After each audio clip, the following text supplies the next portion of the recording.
And it took 2 years for my wife to forgive me. Anyways. Fellow Toastmasters and most welcome guests, and most importantly, Sue, thank you for a wonderful reading. First off, I loved your choice of passage. It was a story that kept you engaged from the beginning to the end. You wanted to understand where it was going, and it kept you thinking. So I really like that aspect. I really like the fact that you were incredibly prepared, and yet the presentation appeared very natural. You had a gesture, a foot position here to match the story. You were walking forward at one point, you were doing the tears, you're pulling out your sword. I thought it came across very natural, not contrived, and that's what we wanted. So well done. Now, in terms of vocal variety, key aspect of the speech, what tools do we have? We have, my crib sheet, we have pace, the delivery, fast and slow.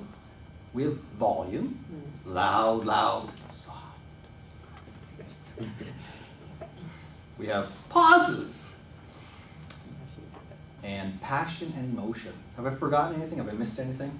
Those are the ones I could come up with. Now let's talk about each of these very quickly. Pace. You start off with an even pace, but I clearly saw in the middle passage you were picking it up.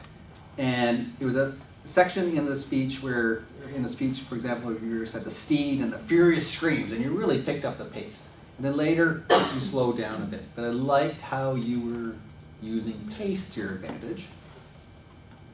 Passion and emotion, I thought, was there from beginning to end. Volume. I like your volume. I could clearly hear you from where I sat. Personally, I don't like to be yelled at, so I think the high end of your range was fantastic. I would like to see maybe more use of the low range. And I can't, unfortunately, give you a nice example off the bat, unfortunately. So, but having said that, soft speaking can get you as much attention as speaking loud, right? I remember the old drum, the drum roll days, they go really furiously, and then it has to go silent, because otherwise you get nowhere to build to. So same thing in public speaking. So what else can I mention here? So in terms of recommendations, how can you take a great delivery and even make it that much better? 2 suggestions. I think pause, a little more use of the pause.